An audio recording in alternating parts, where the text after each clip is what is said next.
Hello everyone, welcome to my channel. मैं हूं Suman Bejal. So today we are diving into the intellectual heart of 18th century. और if you really want to understand the mind of Augustan age, you must understand Alexander Pope. क्योंकि यहाँ पे हम एक सिर्फ poet के ऊपर नहीं देख रहे हैं, बल्कि we are looking at a man who was a giant of literature despite being only 4.6 feet tall. ये लिटरेरी जायंट थे, लेकिन physically he was very short, but उससे उससे कोई फ़र्क नहीं पड़ा। सो आप इनका यहाँ पे देखिए, हम यहाँ पे आप इनका सबसे इंपॉर्टेंट वर्क को डिस्कस करने जा रहे हैं, which is essay on man. अब अलेक्जेंडर पोप आपके ही belongs to the new classical period और अगस्तन एज जिसे हम बोलते हैं, और इनको इस एज का अनडिस्प्यूटेड किंग बोला जाता है। अब हुआ क्या था, स्ट्रगल क्या था यहाँ पे देखो। तो आपके जो अलेक्जेंडर पोप थे ना यहाँ पे, तो ये एक रोमन कैथोलिक की तरह पैदा हुए थे बाय बर्थ।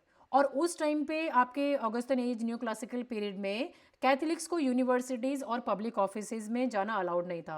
तो अब उनकी एजुकेशन लार्जली सेल्फ टॉट रही, है ना। मतलब फॉर्मल सिस्टम ने तो उनको यहाँ पे रिजेक्ट कर दिया कि नहीं भाई तुम नहीं आ सकते पढ़ने के लिए, पर इंटेलेक्चुअल हंगर ने उन्हें नहीं रोका, बल्कि वो घर पे रह के खुद पढ़े उन्होंने। अब उन्हें क्या है, आप एक चीज़ में ध्यान रखोगे, ही वॉज फिजिकली डिफॉर्म्ड। क्यों डिफॉर्म थे यहाँ पे वो? क्योंकि उनको पॉट्स डिजीज़ हुआ था। यानी पॉट्स डिजीज़ क्या, किसको बोलते हैं हम यहाँ पे? ये जो आपका ट्यूबर क्लॉसिस है ना, इसको पॉट्स डिजीज़ बोला जाता है आपका। सो बिकॉज ऑफ दिस, उनकी इसकी वजह से उनकी जो स्पाइन है वो काफ़ी फिजिकली डिफॉर्म थी, और वो हमेशा ना कॉन्स्टेंट एक दर्द में रहते थे, पेन में रहते थे। तो ये फिजिकल स्ट्रगल उनकी राइटिंग्स को और भी शार्प किया, कटिंग बनाया और विटी बनाया। सो दर्द ने उनको एक तरह से आप कह सकते हो सटायर को, उनका जो सटायर वगैरह का जो तरीका था लिखने का, उसको और भी ज़्यादा चुभने वाला बना दिया, स्टिंग करने वाला बना दिया यहाँ पे है। ठीक है, तो कोई आप खुद ही देख सकते हो, कोई इंसान इतने स्ट्रगल, इतनी मुश्किलों में जब रहता है यहाँ पे, तो उसका कहीं ना कहीं आपको उसके ज़िंदगी में, उसके बोलने के, उसके काम में कहीं ना कहीं वो माहौल वो दिखाई तो देगा, इन्फ्लुएंस। तो वही चीज़ यहाँ पे हो रही थी आपका। मेजर वर्क्स के बारे में बात करेंगे तो एन एसे ऑन मैन लिखने से पहले पोप की एक पोप ऑलरेडी आपके एक लिटरेरी सुपरस्टार बन चुके थे। क्यों? क्योंकि उन्होंने एसे ऑन क्रिटिसिज्म लिखा था, विच वॉज पब्लिश्ड इन 1711। यहीं से आती है आपकी वो फेमस लाइन, कौन सी वाली? A little learning. क्या है पूरा लाइन, क्या है? A little learning is a dangerous things. और ये आपका एग्जाम्स का आपका एवरग्रीन कोट है, एमसीक्यूज है यहाँ पे, a little learning is a dangerous things. फिर उन्होंने आपका रेप ऑफ लॉग लिखा था, which is a mock heroic है, ये आपका मॉक हीरोइक जनर है यहाँ पे आपका। ये भी हम डिस्कस करेंगे नेक्स्ट लेक्चर में, ठीक है। फिर डंसियार्ड लिखा था इन्होंने, विच वॉज पब्लिश्ड इन 1728। डंसिस यानी कि बैड राइटर्स पर ब्रूटल सटायर था ये आपका।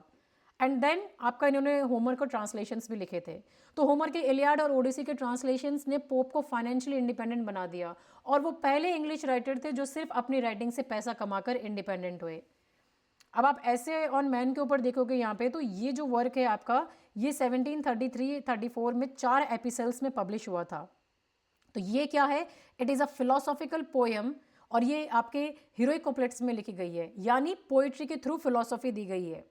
अब जॉनरे का बात करोगे यहाँ पे, तो डायडेक्टिक और फिलोसॉफिकल। अब डायडेक्टिक का मतलब क्या होता है? डायडेक्टिक हम बोलते रहते हैं बार बार, इसका मतलब होता है सिखाना। तो पोप यहाँ सिर्फ एक्सप्रेस नहीं कर रहे, वो मॉरल इंस्ट्रक्शंस दे रहे हैं। स्ट्रक्चर का बात करोगे आप यहाँ पे, तो ये क्या लिखा गया है? आपके हीरोइक कुपलेट्स में लिखा गया है। पोप हीरोइक कुपलेट को एक एब्सोल्यूट आप उनको मान सकते हो मास्टर की तरह, है ना, जहाँ पे आपके 2 राइमिंग लाइन्स होती है इन इयम्बिक पेंटामीटर। तो ये जो आपके हीरोइक कुपलेट्स होते हैं, ये क्लोज्ड और बैलेंस फॉर्म में यूज़ किए जाते हैं, है ना, ताकि ये एक ऑर्डर को रिफ्लेक्ट करते हैं। ठीक है, तो ये आपको यहाँ पे ध्यान में रखना है। ओके, आप इसका सेंट्रल फिलोसॉफी का बात करोगे यहाँ पे, तो ये आपका ये जो बोला है थियोडेसी। अब थियोडेसी क्या होता है यहाँ पे? पोप का मेन एम था vindicate the ways of God to man. तो ये डायरेक्टली इको करता है पैराडाइज लॉस्ट के एम को, जो जहाँ पे मिल्टन ने क्या बोला था, गॉड के वेज को जस्टिफाई करना, और ये उसको उल्टा कर रहे हैं। तो ये थियोडोसिटी है ना, ये थियोडोसी है ना यहाँ पे, ये एक टेक्निकल टर्म है, यानी गॉड की प्रोविडेंस को डिफेंस, जब दुनिया में इविल एग्जिस्ट करता हो तब। तो यहाँ से आपका फेमस आइडिया आता है, वो आपका आइडिया है ना, वट एवर इज राइट। तो पोप पर बहुत ही ज़्यादा स्ट्रॉन्ग इन्फ्लुएंस था गॉटफ्राइड विलेम लेबिन्स का, और आइडिया ये है कि हम the best of all possible worlds में जी रहे हैं। ये आइडिया उन्होंने दिया था, इनका जो इन्फ्लुएंस था यहाँ पे इसको लेके। ठीक है, तो ये आपको यहाँ पे देखना है इनको लेके। तो अब कंक्लूजन क्या था यहाँ पे? पोप का सबसे फेमस और कंट्रोवर्शियल क्लेम ये है, वट एवर इज राइट। उनके हिसाब से जो हमें ईवल या क्योस लगता है वो एक्चुअली एक बड़े डिवाइन का प्लान का हिस्सा है, बस हम उसे पूरी तरह समझने के लिए बहुत छोटे हैं। तो ये वो यहाँ पे बता रहे हैं इस तरह का। ये बहुत कंट्रोवर्शियल स्टेटमेंट भी रह चुकी है, फेमस है बट कंट्रोवर्शियल भी है। तो क्योंकि इस लाइन के थ्रू तो आप सारी ईवल को जस्टिफाई कर दोगे ना कि भाई हाँ भाई ये इसको मर्डर कर दिया तो मतलब गॉड का प्लान था, कुछ अच्छा छुपा होगा इसलिए मर्डर हो गया। ठीक है, इन्फ्लुएंस के बारे में आपको बहुत ऑलरेडी मैंने बता दिया है। यहाँ पे आपका जो इन्फ्लुएंस है यहाँ पे इनका ये लॉर्ड बॉलिंगब्रोक के थ्रू यहाँ पे पोएम में एड्रेस किया गया है। इनका आपको नाम आपको देखने के लिए मिल जाएगा। तो पोएम एड्रेस की गई है, पोप के ये फ्रेंड है लॉर्ड बॉलिंगब्रोक, और ये वर्क उन दोनों के लॉन्ग फिलोसॉफिकल डिस्कशन से ग्रो हुआ है। टोन कैसी है? ऑप्टिमिस्टिक और रैशनल और मॉरलिस्टिक है। यहाँ पोप जो है आपके, ये इमोशनल नहीं है बल्कि एक रीजनर की तरह बात कर रहे हैं, और यूनिवर्स उनके लिए एक परफेक्टली डिज़ाइन मशीन है। जैसे कि कोई उस यूनिवर्स का, उस मशीन का आर्किटेक्ट कौन है? उस मशीन के आर्किटेक्ट है आपके गॉड। तो ये philosophy is optimistic not pessimistic, और एरा कौन सा है? ऑगस्टाइन एज से। MCQs में इस तरीके से पूछा जा सकता है।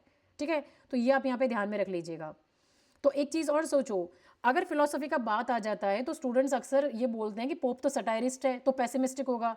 ये गलत है। N essay on man is deeply optimistic, है ना, और हर चीज़ के पर्पस के बारे में बात कर रहे हैं। एंड दिस होल ऐसे बिलोंग्स टू अगस्तिन या न्यू क्लासिकल या एज ऑफ पोप जिसे बोला जाता है। रोमांटिक या विक्टोरियन में मत मार्क करके आ जाना। और पोप के साथ में आप बॉलिंगब्रोक और लेबनिन्स को यहाँ पे आप साथ में इसको एसोसिएट करेंगे। रॉसो या कांत जैसे लेटर फिलोसोफर से बिल्कुल कंफ्यूज नहीं होना यहाँ पे। ठीक है, अब आप इसका प्लॉट और समरी की बात करोगे तो एन एसे ऑन मैन ये एक पोयम है, पर इसका प्लॉट ट्रेडिशनल स्टोरी जैसा नहीं होता। यहाँ कोई कैरेक्टर्स एक्शन नहीं कर रहे बल्कि यहाँ आइडियाज़ मूव करते हैं। ये पोयम आपकी एक्चुअली एक फिलोसॉफिकल आर्ग्यूमेंट है जो पोप ने बहुत ही सिस्टमेटिकली 4 एपिसल्स में लिखी है। एपिसल्स मतलब क्या होता है यहाँ पे? यानी फॉर्मल लेटर्स में लिखी गई है ये पोयम आपकी। ठीक है, ये आपने यहाँ पे ध्यान में रखना है। तो ये आप इसे एक तरह से ये देख सकते हो यहाँ पे कि ये क्या है। Think of it as logic unfolding step by step. तो पहला जो एपिसोड था यहाँ पे जिसके बारे में इन्होंने बात की है, ये बात कर रहे हैं पहले एपिसोड में गॉड्स ग्रैंड डिज़ाइन को लेके। यानी ये क्या हो गया? ये एक बड़ा आपका मैक्रो व्यू दे रहे हैं आपके इस वाले फर्स्ट एपिसोड में। अब पोप सबसे पहले बिग पिक्चर से शुरुआत करते हैं। वो कहते हैं कि यूनिवर्स केओटिक नहीं बल्कि परफेक्टली ऑर्डर्ड सिस्टम है, बस हमें पूरा सिस्टम दिखाई नहीं देता। फिर ये बात कर रहा है ग्रेट चेन ऑफ बीइंग को लेके। अब ये पोएम का सबसे इंपॉर्टेंट कॉन्सेप्ट है। पोप जो है यहाँ पे वो एक वर्टिकल हायरार्की को डिस्क्राइब करते हैं जिसमें हर बीइंग का फिक्स्ड प्लेस है। जैसे कि पहले गॉड है, फिर एंजल्स है, फिर मैन है, फिर एनिमल्स है, फिर प्लांट्स है, फिर मिनरल्स हैं। कोई भी रैंडम नहीं है, हर एक का एक फिक्स्ड रोल है। अगर एक भी लिंक ब्रेक हो जाए तो पूरा का पूरा ऑर्डर कोलैप्स हो जाएगा। फिर ये बात करें what appears as partial evil serves as the universal good. तो यहीं पे पोप एक टफ क्वेश्चन उठाते हैं और वो ये है कि अगर गॉड परफेक्ट है तो दुनिया में इवल क्यों है भाई? और पोप इसका आंसर भी करते हैं। वो बोलते हैं कि जो चीज़ हमें पार्शियल इविल लगती है, जैसे नेचुरल डिजास्टर्स हो गए, पर्सनल लॉस हो गया, वो एक्चुअली यूनिवर्सल गुड का हिस्सा है। हम सिर्फ इसलिए उसे इवल कहते हैं क्योंकि हम चेन के नीचे खड़े हुए हैं और पूरा डिज़ाइन देख नहीं सकते। मतलब कि गॉड के प्लान में नहीं, हमारी लिमिटेड अंडरस्टैंडिंग में प्रॉब्लम है। ठीक है, तो ये इसमें बता रहे हैं आपके इस चीज़ में। अब आपका सेकंड एपिसोड जो है यहाँ पे ये ह्यूमन नेचर के बारे में बात कर रहे हैं। ठीक है, अब ये क्या कर रहे हैं? अब इन्होंने, आप कह दो, इन्होंने जूम किया है, जूम ऑन मैन के ऊपर। ठीक है, इसके ऊपर इन्होंने बात कर रहे हैं। अभी क्या बात करते हैं यहाँ पे देखो, अब इसमें ये आइडिया दे रहे हैं। अब पोप का जो फोकस है यूनिवर्स से, अब वो इंसान पर फोकस करते हैं। अब ये बता रहे हैं कि मिडिल स्टेट बता रहे हैं इंसान की, मैन की। वो बोल रहे हैं कि मैन एक मिडिल स्टेट में है। अब वो कैसे मिडिल स्टेट में? कि ये इतना नीचे नहीं कि सिर्फ एनिमल हो और उतना ऊपर नहीं कि एंजल हो, और इसी वजह से मैन कॉन्ट्राडिक्टरी है। और कैसे कॉन्ट्राडिक्टरी? उसको कैसे कॉन्ट्राडिक्टरी बताया इन्होंने बोला a chaos of thought and passion all confused. ये फेमस लाइन है आपकी जो यहाँ पे बोली गई है, ये आप ध्यान में रखेंगे कि एसे ऑन मैन से ली गई है। A chaos of thought and passion all confused. This quote has been taken from your on essay on man, ये आपने ध्यान में रखना है। ठीक है, तो अब ये क्या कह रहे हैं यहाँ पे? ये इनका फेमस आपका जो की आइडिया है वो भी यहाँ पे आता है, और वो क्या है? पोप का क्लियर इंस्ट्रक्शन है यहाँ पे आपका, और वो क्या था, know then thyself, presume not God to scan, the proper study of mankind is man. ये फेमस कोड भी आपका यहाँ से लिया गया है। मतलब क्या है इस लाइन का, कि गॉड की सीक्रेट्स डिकोड करने की कोशिश छोड़ो, रहने दो उनको, पहले खुद को समझो, अपने नेचर, अपनी लिमिट्स को समझो, और यही तुम्हारा प्रॉपर सब्जेक्ट है यहाँ पे। फोकस ऑन दाई सेल्फ, यानी फोकस ऑन योर सेल्फ, ठीक है। तो ये यहाँ पे इसके बारे में बात कर रहे हैं। फिर ये यहाँ पे बताते हैं अपने सोसाइटी के लव और रिफ्लेक्शन को लेके।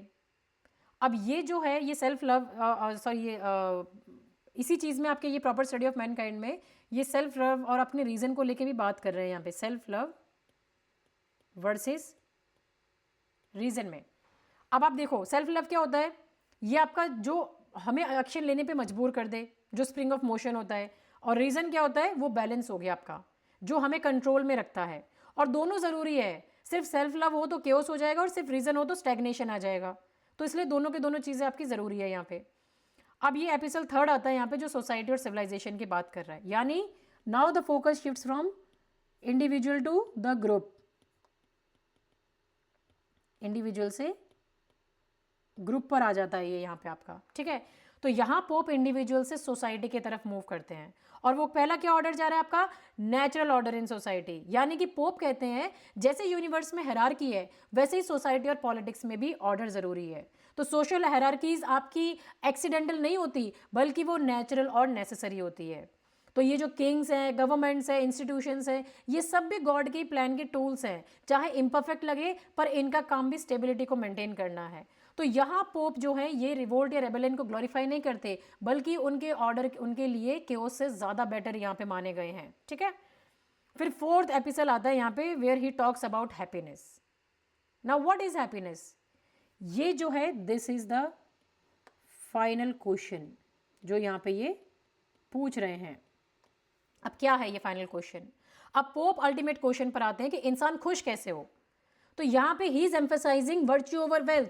पोप क्लियरली रिजेक्ट कर दे यहाँ पे आपका कि ये जो आइडियाज़ है, जैसे नॉलेज से हैप्पीनेस, फेम से हैप्पीनेस, पावर से हैप्पीनेस, उन सब को रिजेक्ट कर दिया इन्होंने कि ना भाई ना, उनके हिसाब से ट्रू हैप्पीनेस सिर्फ वर्च्यू से आती है। और वो क्या हुआ, यानी कि सबमिशन, यानी हैप्पीनेस तब भी मिल सकती है जब हम अपनी लिमिट्स को एक्सेप्ट करें, कंप्लेन करना छोड़ दें और डिवाइन ऑर्डर के साथ कोऑपरेट करते हैं। सबमिशन यहाँ वीकनेस नहीं बल्कि विजडम है, ठीक है। तो ये अपने यहाँ पे ध्यान में रखना है, and this is very very important. ये जो मैंने यहाँ पे मेंशन किया है आपके एमसीक्यूज पॉइंट ऑफ व्यू से, इट इज़ वेरी इंपॉर्टेंट, ठीक है। तो ये आप ध्यान में रखेंगे। आपका जो कॉन्टेक्स्ट कहाँ से लिया गया है, प्लॉट मैकेनिक्स जिसे हम बोले हैं, तो ये हिस्टोरिकल कॉन्टेक्स्ट जो है, पोप ने ये पोएम 1730s में लिखी थी आपकी यहाँ पे। और ये डाइज़म क्या होता है, उस टाइम पे आपका ये बढ़ रहा था, तो गॉड ने वर्ल्ड बनाया पर अब इंटरफेयर नहीं करते, ठीक है। और स्केप्टिसिज्म के अगेंस्ट में था, यानी फेथ को चैलेंज कर रहे थे लोग बाग, और ये एक पॉपुलर ट्रेंड था उनके टाइम पे। तो पोप का एम क्या था, रीजन को फेथ के साथ में रिकनसाइल करना। फिर आ जाता है आपका यहाँ पे द इंटेलेक्चुअल क्लाइमैक्स। पोएम का टर्निंग पॉइंट कोई एक्शन सीन नहीं बल्कि एक रियलाइजेशन है, और which is and what is that realization, the realization is that man can not and should not try to understand God's mind, presume not God to scan. ये code भी आपका यहाँ से लिया गया है। तो ये एक्सेप्टेंसी पोएम का क्लाइमैक्स है। और इसका एंडिंग कैसा है, पोएम एक बहुत ही पीसफुल रेजोल्यूशन पर एंड होती है। इंसान को सुकून मिलता है जब वो ये समझ लेता है कि what ever is right. Structure कैसा है 4 एपिसोड्स में, कॉन्सेप्ट क्या है, the great change of being के बारे में बात की गई है। बहुत इंपॉर्टेंट है आपके, ये सारी चीज़ों को आप ध्यान में रखेंगे। अब की कॉन्सेप्ट्स पे आ जाओ। आप यहाँ पे की कॉन्सेप्ट्स हैं आपके, आइडियाज़ के ऊपर बेस्ड ऑन है यहाँ पे आपके। तो एक चीज़ आप सबसे पहले क्रिस्टल क्लियर रखो, और वो क्या कि एन एसे ऑन मैन में हैमलेट या ओलिवर ट्विस्ट जैसे कैरेक्टर्स नहीं मिलेंगे आपको। ये पोएम माइंड का ड्रामा है, इसके रियल एक्टर्स एब्स्ट्रैक्ट आइडियाज़ हैं, जो सोचते हैं हम जो हमारी जो सोच जो टकराती हैं और जो फिलोसफीज़ हैं वो क्रिएट करती हैं, वो सब है इसका सेंट्रल मेन पॉइंट। गॉड और प्रोविडेंस के ऊपर बात चल रही है। पोप के लिए गॉड कोई दूर बैठे हुए इंसान नहीं या इंडिफरेंट पावर नहीं है, वो सुप्रीम आर्किटेक्ट है जिसने यूनिवर्स को एक परफेक्टली ऑर्डर्ड और एक मैथमेटिकल सिस्टम की तरह डिज़ाइन किया है। तो जब हमें रैंडमनेस या इनजस्टिस लगता है, वो एक्चुअली इस डिज़ाइन का हिस्सा है, बस हम ब्लू प्रिंट नहीं देख पा रहे हैं उसका, क्योंकि हम नीचे चेन पे हैं। फिर ये मैन के बारे में बात कर रहा है। सो रोमांटिक पोइट्री के हीरो की तरह मैन यहाँ एक्स्ट्रा ऑर्डिनरी नहीं है। पोप के मैन एक लिमिटेड बीइंग है जो एक मिडिल स्टेट में एग्जिस्ट करता है, ना तो गॉड है और ना सिर्फ एनिमल। वो हमेशा रीजन और पैशन के बीच स्ट्रगल करता रहता है, और इसी स्ट्रगल से हमें एक आप देखने को मिलेगा कि ह्यूमन लाइफ का टेंशन पैदा होता है आपका। फिर ये नेचर के बारे में बात कर रहे हैं। पोप के लिए नेचर सिर्फ पेड़ पहाड़ नदियां नहीं है, बल्कि it is an entire unified system. ये एक डिवाइन सिस्टम है, वन स्टुपिंडस होल। ये जो बोला गया है यहाँ पे, यानी यूनिवर्स के सारे laws, physical, moral, cosmic, nature के हिस्सा हैं। Nature is order, your law, your harmony, all three combines and forms your nature. तो ये आपने यहाँ पे ध्यान में लेना है, ठीक है। फिर आपकी थीम के ऊपर आ जाते हैं हम यहाँ पे। नहीं सॉरी, थीम से पहले आपका ग्रेट चेन ऑफ बीइंग के ऊपर आते हैं। पहले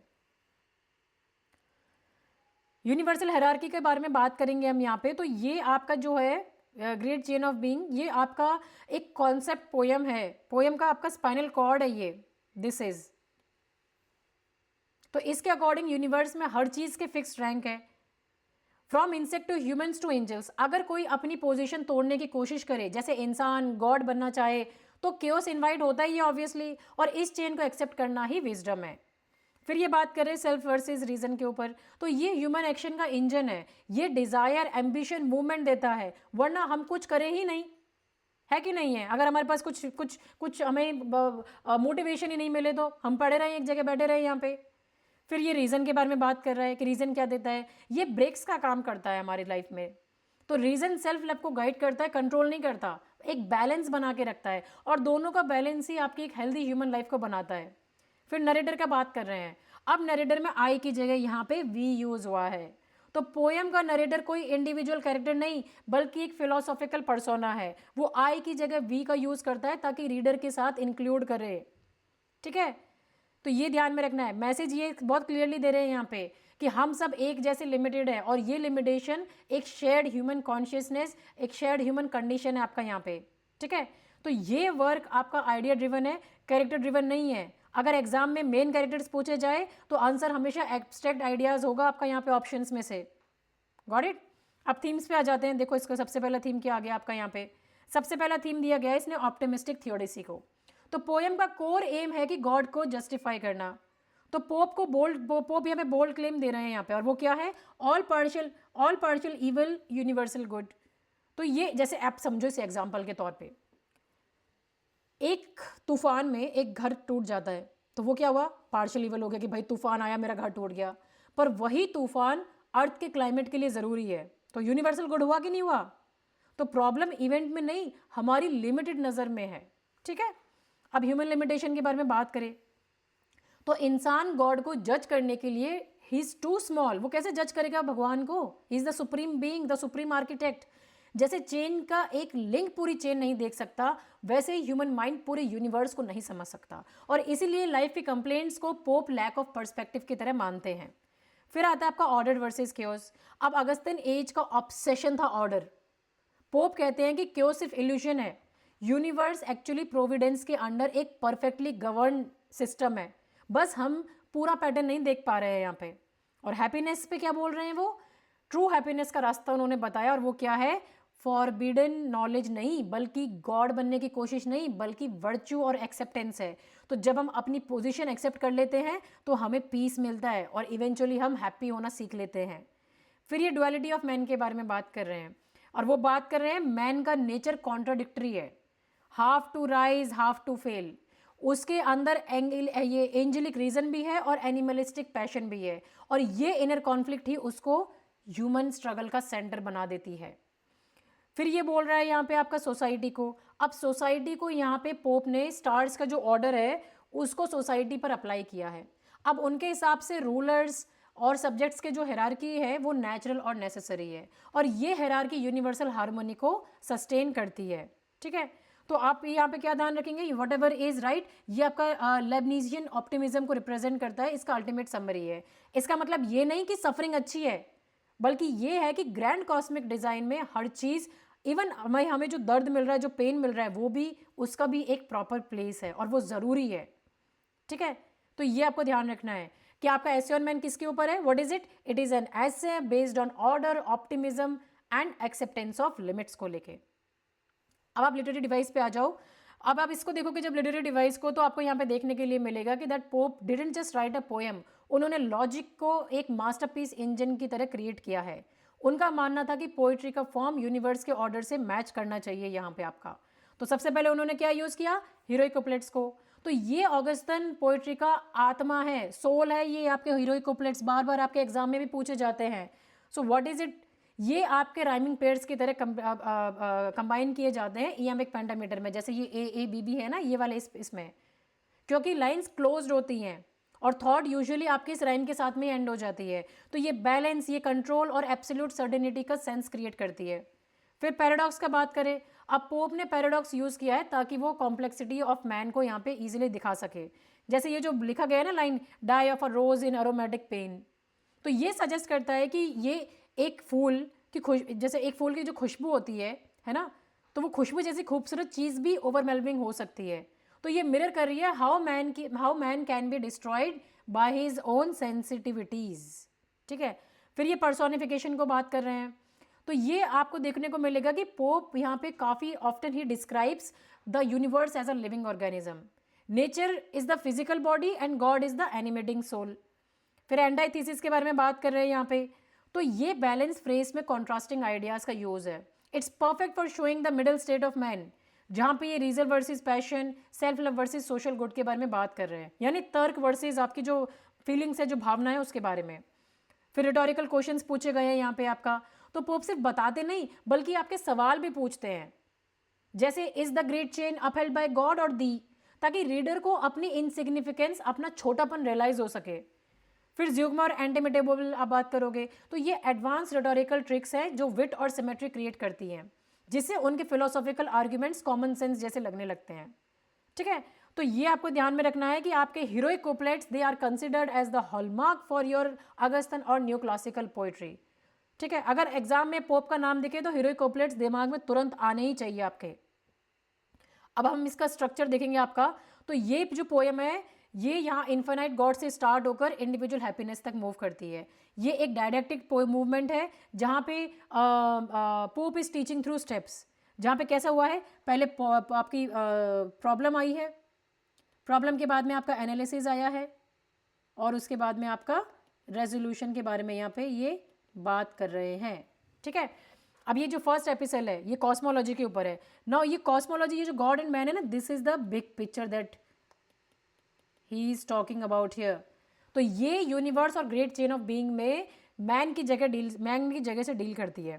फिर सेकंड जो एपिसोड है आपका यहाँ पे, it is about human psychology, जो ह्यूमन नेचर है, यानी कि this is the inner world, जिसके बारे में यहाँ पे आपकी बात की जा रही है। अब ये जो है इसका फोकस ह्यूमन नेचर यानी मिडिल स्टेट और रीजन और पैशन की जंग पर है। एपिसोड थर्ड है, it is more about sociology और पॉलिटिक्स को लेके। तो ये क्या हुआ, ये this is the social world, जिसके बारे में यहाँ पे बात कर रहे हैं यहाँ पे आपके। तो ये इसका फोकस हमारा जो है ये एक्सप्लोर करता है कि कैसे इंडिविजुअल्स मिलकर सोसाइटीज़ बनाते हैं और ऑर्डर क्यों ज़रूरी है। फिर आपका लास्ट एपिसोड आता है which is about ethics and happiness. तो ये आपका क्या हुआ, this is more about your personal goal, ये आपका पर्सनल गोल हो गया है यहाँ पे आपका। सो इसका कंक्लूजन है कि वर्च्यू आपकी जो है, वर्च्यू किसे बोलते हैं, व्हाट इज़ वर्च्यू, जो नैतिकता होती है। तो ये बोल रहा है कि वर्च्यू ही शांति का अकेला रास्ता है, द ओनली वन वे। ठीक है, तो सर्कुलर स्ट्रक्चर में कैसा यूज़ किया गया है, प्रॉब्लम एनालिसिस रेजोल्यूशन। तो पोएम गॉड की मिस्ट्री से शुरू होती है और मिस्ट्री को एक्सेप्टेंस पर ख़त्म होती है। तो ये गॉड को सॉल्व नहीं करती बल्कि इंसान को सवाल पूछना बंद करना सिखाती है। ठीक है, सो ये आपने ध्यान में रखना है।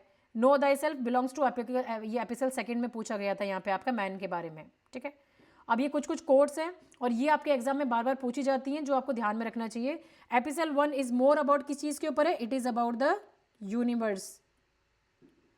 All are but parts of one stupendous whole whose body nature is and God thy soul. तो ये यूनिटी के बारे में बात कर रहा है यहाँ पे आपका। मतलब क्या है इस लाइन का, मतलब कि सारी चीज़ें एक सिंगल डिवाइन सिस्टम में आपस में जुड़ी हुई हैं। फिर बोल रहा है वट एवर इज राइट। तो ये गॉड के प्लान में हर चीज़ का एक पर्पस है। Episode second is more about आपका ह्यूमन नेचर को लेके है यहाँ पे आपका। ठीक है, तो ये क्या है, know thy self presume not God to scan the proper study of mankind is man. यानी भगवान को समझने की कोशिश को छोड़ो, खुद के ऊपर फोकस करो, focus on understanding human nature. और बहुत इंपॉर्टेंट कोड है जो आपके एग्जाम में पूछते हैं, फिर आता है आपका placed on this isthmus of a middle state, a being darkly voice and rudely great. तो यहाँ पे क्या बोल रहा है, यहाँ पे आपका बात की जा रही है यहाँ पे कि इंसान स्पिरिचुअल और फिजिकल वर्ल्ड के बीच में एक इस्तमस है, मतलब दो बड़े हिस्सों को जोड़ने वाला एक एक जो पतली सी जगह होती है ना यहाँ पे, वो है ये, उस पर खड़ा हुआ है। ठीक है, तो ह्यूमन डुअलिटी के बारे में बात की जा रही है यहाँ पे आपका। ओके, तो ये आप सारी चीज़ों को ध्यान में रखेंगे। फिर आपका एपिसोड ये 4 है, it is more about happiness. Happiness हमें कहाँ से मिलेगी? ठीक है, तो ये बोल रहा है slave to no sect that chain shall bind, मतलब कि ट्रू वर्च्यू किसी स्पेसिफिक रिलीजन ग्रुप में, सेक्ट में आपको नहीं मिलेगी, इनको फॉलो करने में कोई फ़ायदा नहीं है, वहाँ नहीं मिलेगी, बल्कि कहाँ मिलेगी? यूनिवर्सल ऑर्डर के साथ हारमनी में रहने में मिलेगी आपको ये। ठीक है, तो ये था आपका यहाँ पे ये स्ट्रक्चर। अब आप इसके की पॉइंट्स को देखोगे, किस थीसिस पे बेस्ड ऑन है? It is based on defence of providence through reason and optimism, 4 episodes में लिखा गया है। और पोप ने कॉन्ट्रास्ट किया है ऑब्जेक्टिव ऑर्डर वर्सेस रोमांटिक सब्जेक्टिविज्म में। और मॉडर्न रेलिवेंस में आपका ये अपनी लिमिट्स को एक्सेप्ट करो, और partial evil with in larger good, मतलब पार्शियल इविल को इग्नोर करो यहाँ पे, क्योंकि वो लार्जर गुड का हिस्सा है। ये फ्लैश कार्ड मैंने यहाँ पे बनाए हैं आपके, इसको लेके फ्लैश कार्ड आजकल मैं आपके सारे जो भी वर्क्स दे रही हूँ उनमें एंड में फ्लैश कार्ड मैं डाल रही हूँ आपको। अगर आपको फ्लैश कार्ड बनाना नहीं आता है तो ये एक तरह का आपका स्ट्रक्चर है जिसको आप फॉलो कर सकते हो, and it is very important for you to study it. ठीक है, इसे पढ़ोगे तो अच्छे से याद होगा और रिवाइज करने में आसानी रहेगी। सो लाइक फॉर एग्जाम्पल देखो, इसको ऑथर कौन है? अलेक्जेंडर पोप है।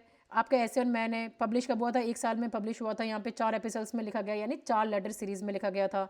फिलोसॉफी क्या है? What ever is right, optimism है यहाँ पे, ये फेमस कोट है आपके। आप 2-3 और कोट लिख सकते हो यहाँ पे। आपका कंसेप्ट क्या है? आपका ग्रेट चेन ऑफ बीइंग को लेके है। थीम क्या है? Providence justifies partial evil. और इस तरीके से आप अपना सो एंड फोर्थ इनको पढ़ते जाएंगे। अब ज़रा आपके क्वेश्चन आंसर्स को देख लेते हैं यहाँ पे। फर्स्ट कहाँ गया? ये रहा। फर्स्ट क्वेश्चन को देखो आप यहाँ पे, पहला आ जाओ। Alexander pops N essay on man was publish during which literary era, कौन से एरा में इसको पब्लिश किया गया था? सो ये जो है ये फर्स्ट पब्लिश किया गया था ऑगस्टन आपके एज में यहाँ पे। तो ये आपका ऑगस्टन अलेक्जेंडर पोप आपके ऑगस्टन एज के फ्लैगशिप पोएट है, और इस पीरियड का फोकस था रीजन, बैलेंस और ऑर्डर पर। ठीक है, और क्लासिकल डिसिप्लिन पे, जैसे आपके हॉरेस वर्जिल जैसे रोमन राइटर्स के ऊपर यहाँ पे। ठीक है, फिर आता है how is structural framework of an essay on man organized. तो ये आपके 4 एपिसोड्स में आपके ऑर्गेनाइज्ड है, और किसको एड्रेस की गई है? They are address to Lord Bolingbroke को एड्रेस की गई हैं, which is like very very important for your exam. ठीक है, तो ये आपने यहाँ पे ध्यान में रखना है। फिर नेक्स्ट में आ जाओ, विच सेंट्रल पोएम, देखो यहाँ पे, which central poem philosophy does Pope advocate throughout the poem, कौन किसको एडवोकेट कर रहे हैं यहाँ पे? ये तो ये जो है आपके, ये आपको डायरेक्टली एडवोकेट कर रहे हैं यहाँ पे आपका सेंट्रल फिलोसॉफी को, फिलोसॉफिकल ऑप्टिमिज्म को लेके। ठीक है, तो ये पोएम का कोर आइडिया है, और ये बिलीफ है कि गॉड ने बेस्ट पॉसिबल वर्ल्ड बनाया है, जो हमें इविल लगता है वो एक्चुअली डिवाइन प्लान का हिस्सा है। और ये थॉट लेबनीज से आता है आपका, सॉरी लेबनीज से आता है आपका यहाँ पे। ठीक है, तो ये ध्यान रखना है। Now what is the famous opening line of episode second? ये आता है आपका know Dai self, presume not God to scan. फिर आता है कॉस्मिक कॉन्सेप्ट को लेके, कौन सा यूनिवर्सल ऑर्डर आपको एक्सप्लेन किया गया है? ग्रेट चेन ऑफ बीइंग को एक्सेप्ट किया गया है, मतलब कि यूनिवर्स एक फिक्स्ड हायरार्की है, गॉड से लेकर पत्थर तक, स्टोन्स तक, हर बीइंग का एक असाइन प्लेस है, और इंसान का काम है अपनी मिडिल पोजीशन को एक्सेप्ट करना और ना कि चेन को तोड़ने की कोशिश करना यहाँ पे आपका। ठीक है, फिर आता है आपका यहाँ पे according to Pope true happiness is achieve through, कहाँ से अचीव होती है आपकी true happiness? It is achieve through virtue को लेके। तो पोप रिजेक्ट करते हैं वेल्थ, फेम और पावर को, और ट्रू हैप्पीनेस सिर्फ वर्च्यू से आती है, जब हम गॉड के लॉज के साथ में हारमनी में जीतते हैं। फिर बात कर रहा है ये यहाँ पे, what meter and rhyme scheme does the poem use, कौन सा यूज़ किया गया है? Heroic couplets. फिर बात कर रहा है philosophy, Pope's philosophies influence by, किसने इन्फ्लुएंस करी है यहाँ पे? तो इन्फ्लुएंस देखने को मिलेगा लेबनीज और लॉर्ड बॉलिंगब्रुक के थ्रू यहाँ पे आपका। तो लेबनीज ने बेस्ट पॉसिबल वर्ल्ड को कंसेप्ट दिया, और बॉलिंगब्रुक ने पोप को फिलोसॉफिकल डिस्कशंस का सोर्स दिया, और दोनों ने मिलकर पोएम का इंटेलेक्चुअल बेस बनाया है। ओवरऑल टोन कैसी है आपकी पोएम की? तो ये आपके आप बोल सकते हो कि पोएम का aim to vindicate the ways of God to man है, टोन कॉन्फिडेंट और रैशनल है। पोप प्रूव करना चाह रहे थे कि गॉड का डिजाइन जस्ट और ऑर्डरली है। फिर बोल रहे हैं which paradox illustrates human sensitivity, कौन सा पैराडॉक्स है? And it is the die of a rose in aromatic pain. तो ये पैराडॉक्स दिखाता है कि ह्यूमन सेंसेस डेलिबरेटली लिमिटेड है, अगर हम ज़्यादा सेंसिटिव होते हैं तो ब्यूटी भी पेन बन जाती है, मतलब our limits are actually our protection. ठीक है, तो ये था आपका lecture an essay on man. और अगर आपने ये लेक्चर को ये PDF के साथ में पहले डाउनलोड कर लेना और फिर पढ़ लिया, तो दोबारा इसको रिवाइज या पढ़ने का ज़रूरत नहीं पड़ेगा, अगर आप बिना अपना किसी भी डिस्ट्रैक्शन के और इसे सिंसियरली पढ़ रहे हो यहाँ पे। And guys what ever I am teaching you, अगर आप इसको थॉरोली पढ़ रहे हो यहाँ पे, तो ये एग्जाम क्लियर होने से आपको कोई नहीं रोक सकता। But it depends on you कि आप इसे पढ़ कैसे रहे हो। मैं सब कुछ प्रोवाइड कर रही हूँ, I am providing you PDFs, I am providing you flash cards, मैं आपको मॉक्स भी आपको प्रोवाइड कर रही हूँ कि आप अपने टेस्ट वगैरह अटेम्प्ट करते रहे। तो आप उन पर फोकस कीजिए और अपनी मेहनत करिए, ठीक है। मेरी मेहनत मेरी साइड से कंटेंट प्रोवाइड करने की है, मैं वो कर रही हूँ, आपकी मेहनत पढ़ने की है, so you do that, okay. So thank you so much for watching this video. I'll see you in my next session. Thank you. Have a nice day.